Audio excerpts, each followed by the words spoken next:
YouTube, welcome back and thank you for joining me for another video. It's really appreciated. Today, as the title suggests, I'm going to take you through on the charts how I formulate a highly probable area of interest and how to really get synchronicity in your favor to make sure that you're getting the direction right, that you're not trading against the trend, and that you're setting yourself up for a higher chance, a higher probability of ultimately your trade playing out into a winning trade. So let's hop on to the charts. So guys, you obviously join me on the dollar index, the Dixie, the DXY. You can hear it being called a few different things. But anyway, I thought I'd pick the dollar index just because obviously it's a hugely trustworthy index when it comes to dictating overall US dollar strength or weakness, overall US dollar synchronicity, which you can then take on into your unique US dollar pairs. So GBP USD, Euro USD, USD Swissy, etc. So the DXY, depending on how good your broker is, the DXY is a tradable index, just like many other indexes out there. So yeah, thought it'd be a good example, and this is live at the time of filming this. So this is Sunday the 9th of March. Obviously markets are closed, but it's the live price, the most up-to-date price before market open later tonight, UK time, of course. So let's get into this. So I always just start on the monthly, and I always just have a quick look. It's not to do proper analysis on the monthly. It's just to understand where we are within monthly higher time frame structure. So as you can see very simply, we are simply bullish. I think it's all clear to see. Bullish, this is the most recent bullish leg. This here at the moment is simply just a monthly healthy pullback. All of this price action here, completely irrelevant, not interested, okay? Some people are looking back through huge amounts of price action, and it really is going to confuse you, trust me. You're simply looking for, we're bullish on the monthly, so all we're looking for is the most recent bullish leg. That is here, and that is currently having a pullback as we speak. So we're aware that the monthly is bullish. Now, if we go on to the weekly is typically bearish. So again, we were bullish at this point, we were pulling back just at this point here. Now, we then failed to make a new higher high on the weekly. Now, at this point here on this candle close, we're still bullish. We haven't broken market structure to the downside yet. But after this next weekly candle, where we take out that potential bullish higher low, now we've turned bearish. And as you can see, we've broken lower, first lower low, into a lower high, and then look what has subsequently happened this week. Okay, so we are bearish on the weekly. Okay, keep it simple. Do not overcomplicate things. The daily, I think, speaks for itself. Daily, super bearish. We had broken out here to the upside, taking out this prior bearish structure, but we've since subsequently dumped. And literally every day of the week we've just finished, we've dumped each day. Now, so we are bearish on the daily and the weekly. And if we go onto the 4-hour, guys, again, as you can imagine, the 4 hours bearish as well, which has allowed obviously the daily to be bearish and the weekly to be bearish, etc. So we're looking at this at the moment. I'll just pop back onto the daily. Now, you might be thinking, well, the monthly is out of sync. In an ideal world, your highly most probable setup is when you've got monthly, weekly, daily, all in sync, and the 4-hour as well. But you will see, this is the perfect example. This is why I've chosen this as an example. We have the 4-hour, the daily, and the weekly all in sync, all bearish on all higher time frames. But the monthly is still bullish. Now, I say to people, obviously, nobody knows where the market is going ultimately, okay? Trading is a game of risk management and managing probability, as you all know, or should know. Now, for the monthly to turn bearish, the monthly would have to do one of two things. It would either have to break, let me just get my arrow tool, it would have to break below here to turn bearish, then we'd see the pullback, lower high formed, and so on and so on. You could then look for shorts. Or two things can happen, and you saw this happen on the weekly just a minute ago. Monthly pulls up, fails to put in a new higher high up here, then puts in a lower low.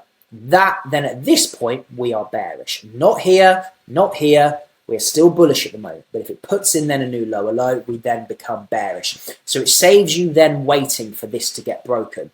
Now, for the monthly to turn bearish, obviously we won't know a monthly candle until the end of this month, which is still, we've still got 20 plus days to go, because it's Sunday the 9th of March.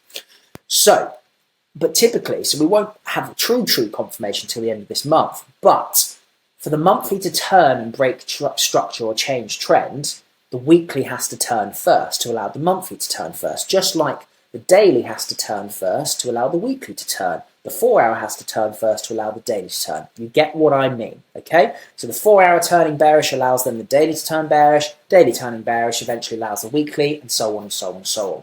So the stronger probability play here for this upcoming week would be actually to look for US dollar weakness, because the 4 hour, the daily, and the weekly are all in sync and they are all bearish, as I've already said.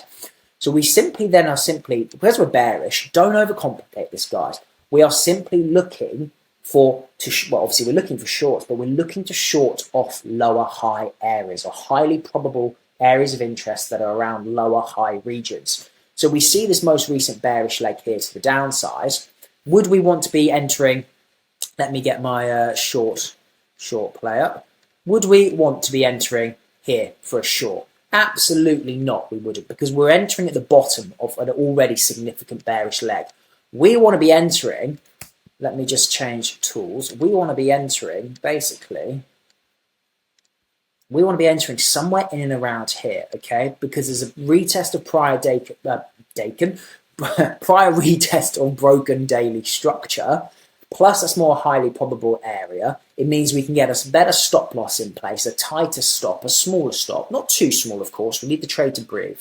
But we can get a smaller stop loss in place while still running targets into where we're playing. So we get a good risk to reward, a minimal risk to reward of 1 to 3. Okay, so little way you can look at formulating that. We have obviously prior daily broken structure here. Okay, now we can also fib this most recent daily leg. Okay, from the high of it to the low of it, wick to wick, because remember we're bearish, so it's from the high to the low of that bearish leg. Okay, now prior daily broken structure aligns somewhere around the 61.8.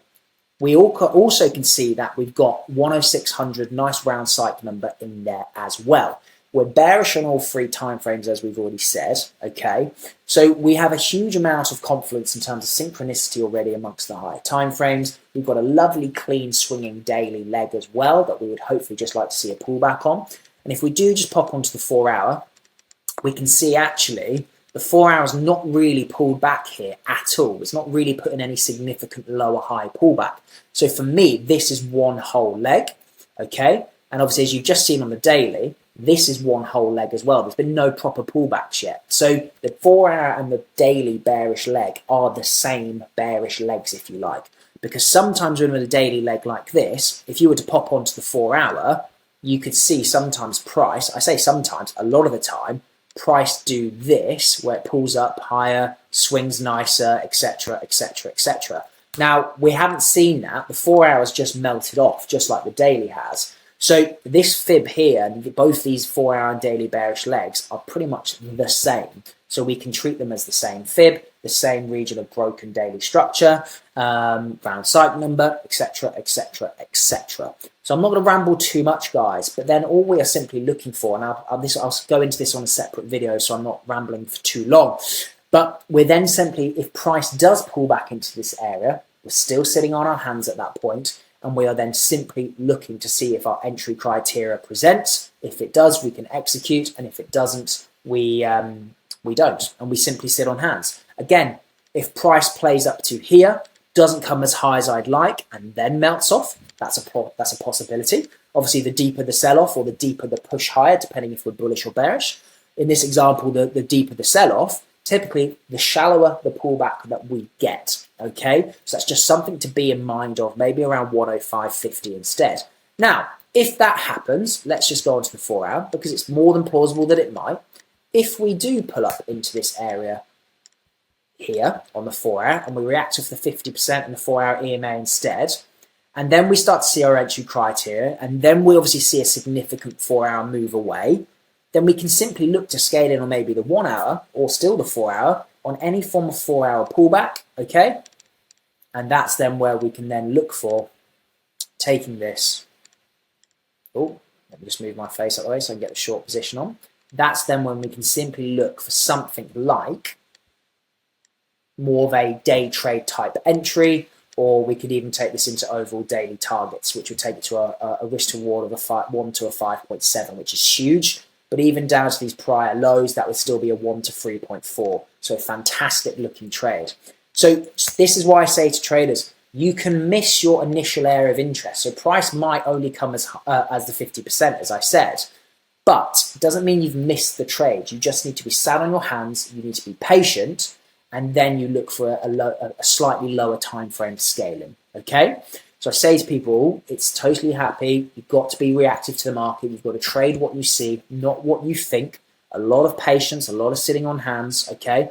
And the last caveat to this, guys, would be, remember, fib levels are not a reason to take a trade. Let me repeat, they are not a reason to take a trade.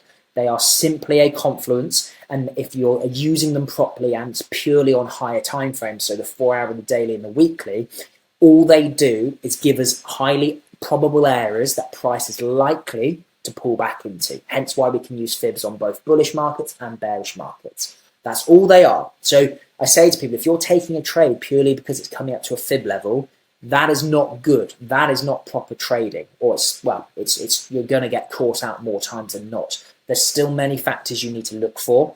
There's still many, your entry criteria still needs to be on point. Okay, fib levels simply highlight where price is most likely to pull back into. Okay, and we literally try and stack as many confidences as we can, depending on where price is within structure.